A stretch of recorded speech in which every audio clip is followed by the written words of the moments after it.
Struktur keruangan dan pola permukiman desa. Penyusunan keruangan desa berkaitan dengan penggunaan lahan yang ada di desa tersebut, yaitu pola keruangan desa. Desa di Indonesia pada umumnya terletak di daerah pinggiran, jauh dari pusat kota, bahkan banyak desa yang masih terpencil. Letak desa dan kondisi alam sekitarnya akan menentukan pola keruangan dan sistem perhubungan. Struktur keruangan desa dipengaruhi oleh faktor alam dan faktor sosial. Faktor alam yang mempengaruhi pola keruangan dan sistem penghubungan antara lain iklim, tanah, topografi, tata air, dan sumber daya alam. Beberapa faktor sosial yang mempengaruhi antara lain tingkat ekonomi, mutu pendidikan, adat istiadat, dan kebudayaan. Letak desa dikaitkan dengan kondisi alamnya, terdapat di daerah daratan rendah, daratan tinggi, atau di daratan pantai.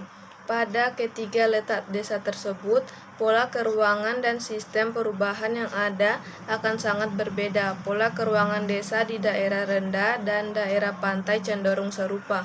Permukiman tertata rapi dan mengikuti pola yang teratur. Sementara itu, di daerah daratan tinggi, pola keruangan desa cenderung tidak teratur. Hal tersebut diakibatkan karena kondisi alamnya yang sangat bergunung-gunung sehingga permukiman tidak bisa ditata rapi membentuk pola yang teratur. Sistem perhubungan dan pengangkutan di ketiga lokasi desa tersebut tentu juga berbeda. Keterbatasan kondisi fisik menyebabkan sistem pengangkutan di desa daratan tinggi terbatas. Tidak semua jenis angkutan bisa mencapai desa yang berlokasi di daratan tinggi. Sementara itu, desa yang terletak di daratan rendah memiliki sistem perhubungan dan pengangkutan yang lebih bervariasi. Hampir semua jenis angkutan bisa dengan mudah mencapai lokasi desa jenis ini. Desa di daerah pantai secara umum tidak memiliki sistem perhubungan dan pengangkutan yang relatif lebih mudah. Selain transportasi darat, transportasi air juga menjadi alternatif sistem angkutan di desa yang terletak di daerah pantai. Selain letak desa, kondisi sosial dan perkembangan masyarakat juga turut menentukan pola keruangan serta sistem perhubungan dan pengangkutan di desa. Ketiga, penduduk desa sangat dipengaruhi oleh lingkungan alam. Kondisi iklim suatu desa mempengaruhi pola hidup masyarakat yang menempatinya. Misalnya, cara berpakaian dan jenis mata pencahariannya. Penduduk desa yang terletak di daerah beriklim subtropis biasanya bermata pencaharian sebagai peternak.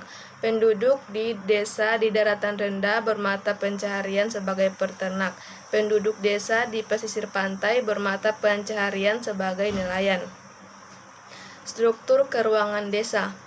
Tata ruang adalah pola pemanfaatan ruang atau lahan, baik direncanakan maupun tidak untuk dijadikan tempat tinggal dengan memanfaatkan lingkungannya, demi kelangsungan hidup penduduk. Pola tata ruang suatu wilayah akan berbeda dengan pola tata ruang wilayah lainnya. Pola tata ruang suatu wilayah dapat mencerminkan tingkat adaptasi penduduk terhadap kondisi lingkungannya. Pola tata ruang itu sangat terkait dengan aktivitas penduduknya, khususnya dalam bidang ekonomi.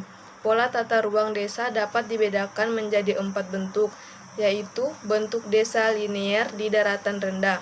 Permukiman penduduk di daratan rendah umumnya memanjang sejajar dengan rentangan jalan raya yang menembus desa yang bersangkutan.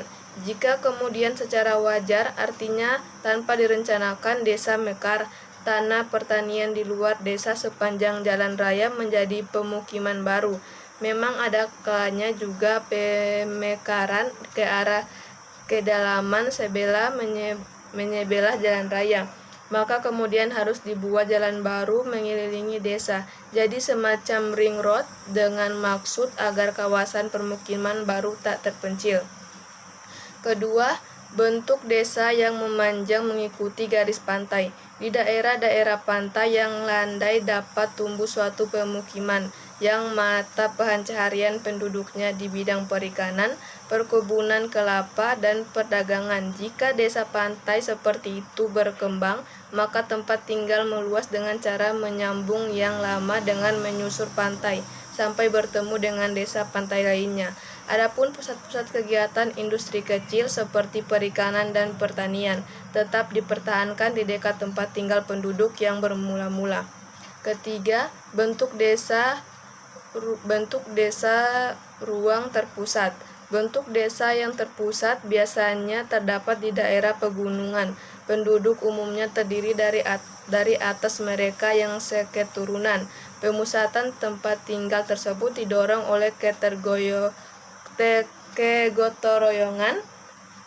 Jika jumlah penduduk kemudian bertambah, lalu penekanan desa pegunungan itu mengarah kepada segala tanpa adanya perencanaan. Sementara itu, pusat-pusat kegiatan penduduk pun dapat bergeser mengikuti pemekaran.